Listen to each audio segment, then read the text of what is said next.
Mike's Daily Podcast. Podcasting from Podcastro Valentino. Mike's Daily Podcast. It's Mike Matthews. Welcome to Mike's Daily Podcast. Had you been having a good week?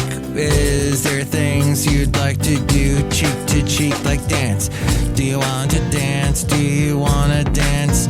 Make romance. Hey, it's Mike Matthews and here's my stance on getting up early. I don't like it. Oh, we get the day an extra hour tomorrow. Mike's Daily Podcast. That's nice. So I think you should just enjoy that extra hour. Do you know Mike's heart attacks Daily increase Podcast by 10% when we get the hour taken away from us in the springtime, the spring forward.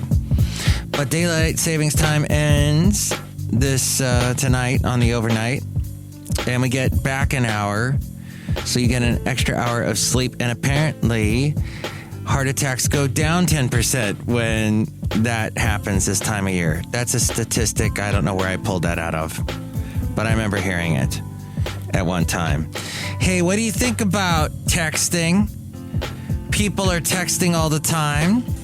People giving important information back and forth with texts. I have to tell you, I'm going to print a bunch of little awards, little trophies, and I'm going to put on the trophy a little plaque that says worst texter on the planet, and I'm going to hand those out to some people because there's some people that really deserve them. And we're going to get into texting and textiquette in a bit. I was speaking to someone today about Jennifer Hudson. She's had a very tragic history in her personal life. There's a very hard, terrible story, just a hard to listen to story that involved, I think it was their sister's ex-husband. And here's today's podcast picture. And I go into that simply to say that Jennifer Hudson is a bright, shining light despite all of she has been through. What a voice.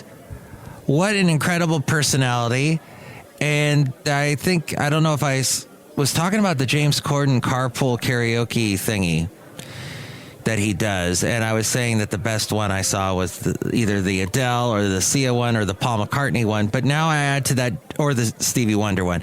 But the Jennifer Hudson one, wow. She belts out and she sings that song from Dreamgirls with such passion in the car as they're driving along. Yes, Basil. I know Dreamgirls was your favorite movie of all time. Basil the Boxer's in the podcast picture today. See it at MikesDailyPodcast.com. It was when we went to Mendocino 3 years ago. What a fun trip. We have not been back since.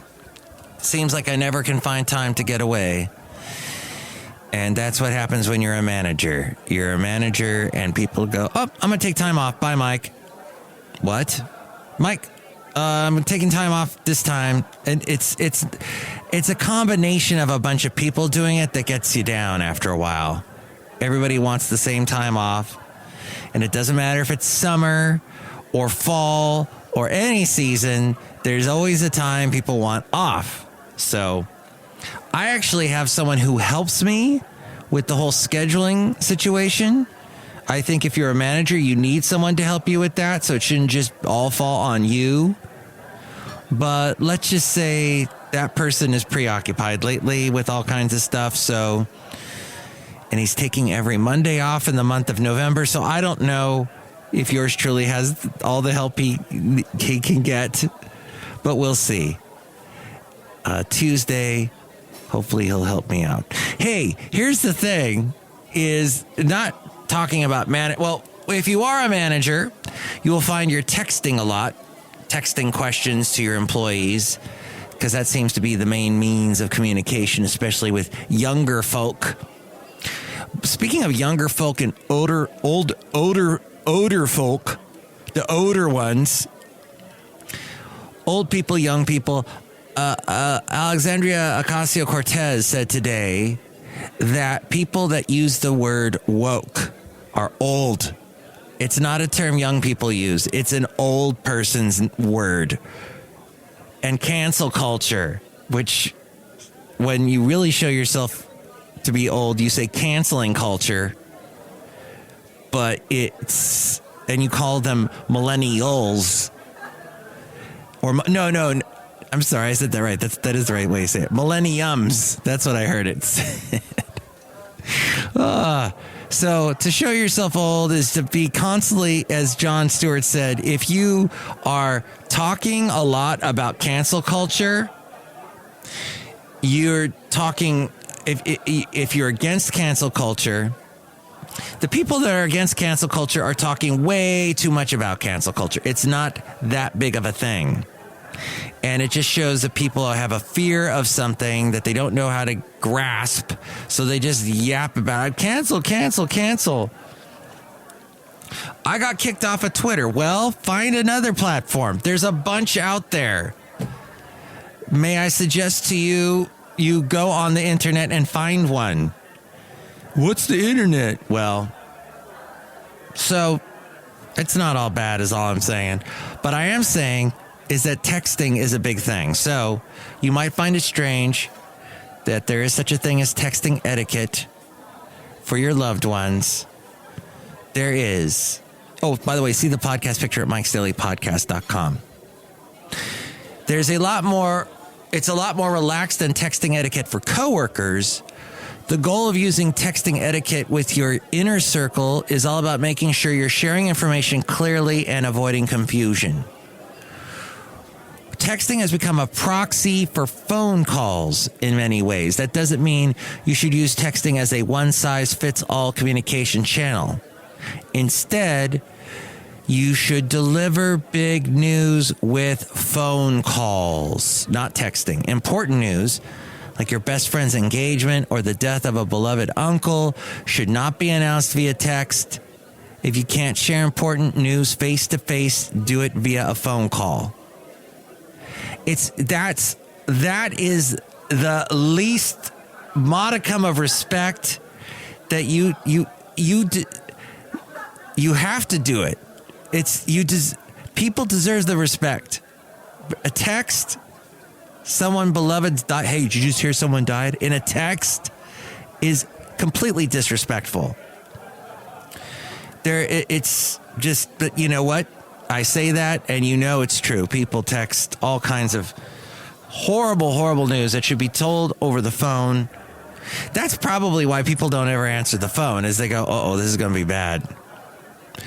But keep complex conversations off texting. Texting can lead to miscommunication so easily, as we go outside a cafe anyway, where we bring you Mike's Daily Podcast somewhere in Podcastro Valleyton, the last place on earth. 58% of communication, yes, more than half of communication is done through body language, which you don't get through texting, obviously, or through the phone. 35% of communication is done through vocal tone. That can't be done through text, but can be done through the phone. To an extent, of course, you are getting even though when you connect with somebody over the phone, you are hearing at a much clearer level since it's digitally transformed along the way. And you are getting probably the clearest signal possible at this point, but it is a signal that is way, way clearer than certainly when I was a kid in the 70s. So at any rate, so a lot of that vocal tone is getting delivered through the line.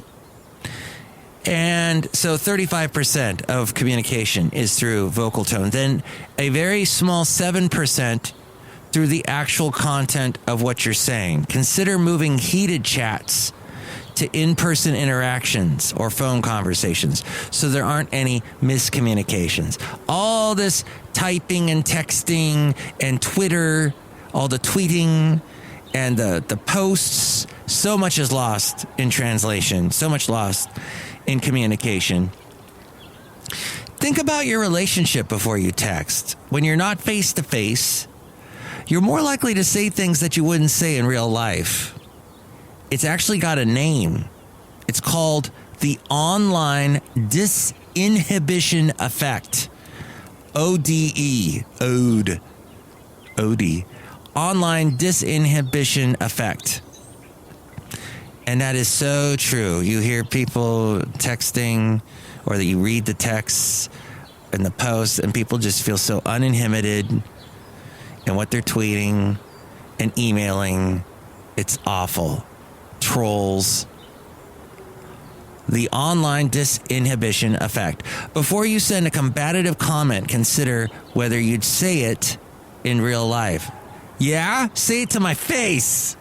That kind of thing. This is all from heymarket.com. That's H-E-Y, market.com. How you deliver text messages to friends and families is important. You want them to understand what you're saying. You should avoid abbreviations with certain family members. Keep who you are texting in mind. Will grandma understand TTYL or MFFML or whatever? I don't understand any of those. So, LOL. I got that one. Save those abbreviations for your friends if you don't think they're going to get it. Use emojis with nearly everyone. Emojis work well when you're texting most of your loved ones. They add a visual element that quickly communicates the emotions and expressions behind your message. I know somebody who's older than me who uses so many emojis when she writes, and there's always a butterfly involved. So nice. There is the issue that some texts, some phone services, some phones don't get the emoji that you're sending. So you're sending someone an emoji and that person does not see the emoji. They get a little X in a box instead saying it didn't get through. That can happen.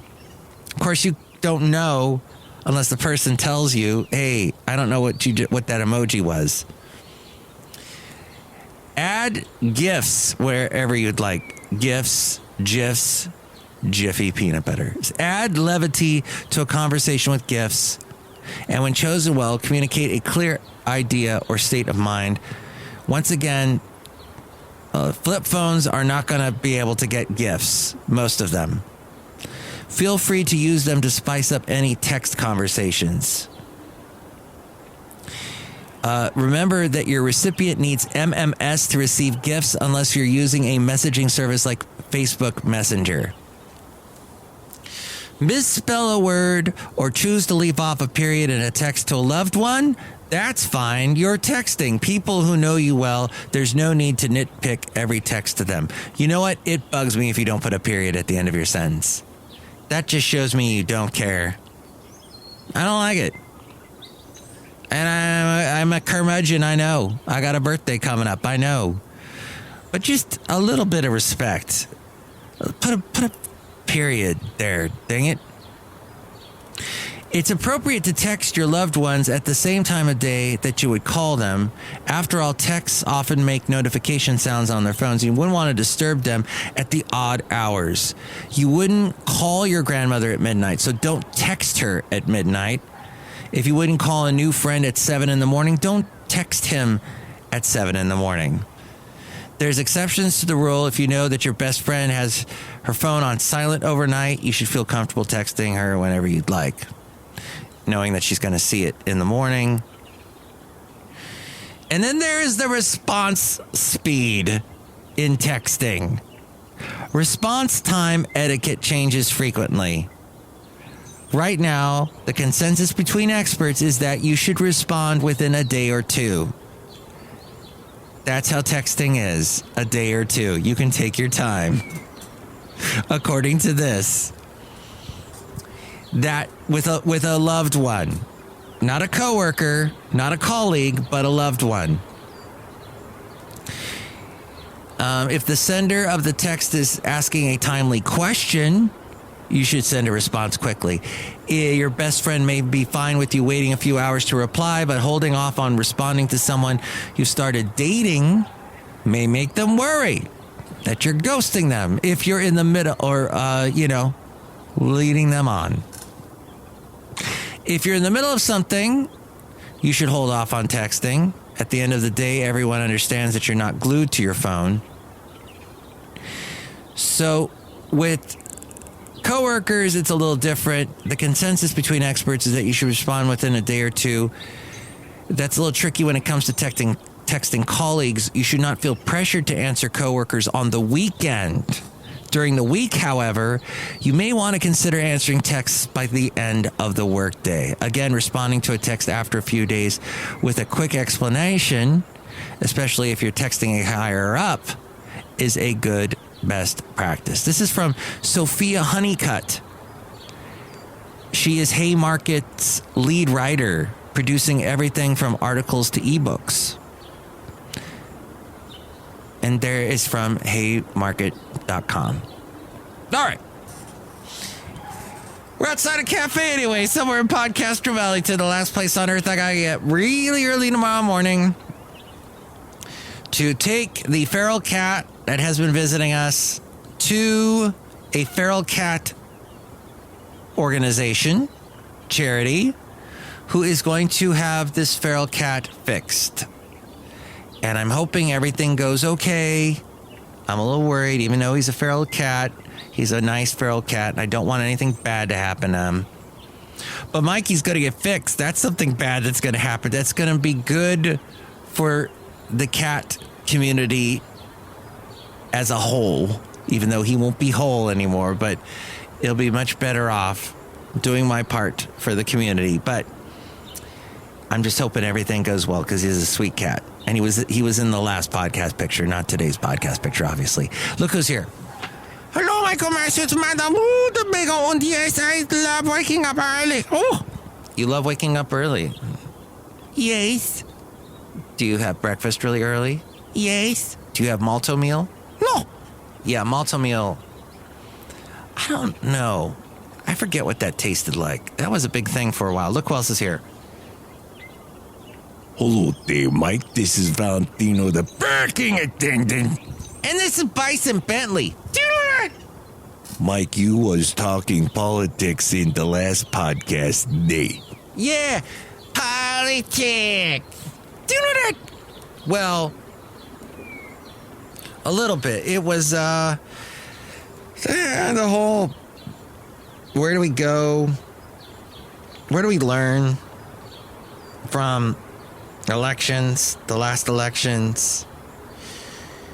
And at the end of the day, I don't know. I mean, there is just the whole, I find it fascinating, all the conspiracy theories regarding the election a year ago,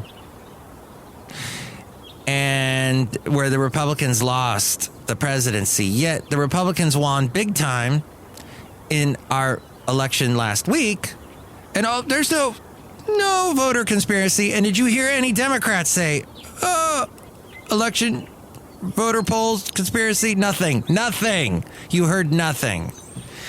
As for the whole the dossier stuff, and they've arrested somebody in the whole dossier world, that's fascinating, and that's a bit of an unraveling that I've yet to see more about.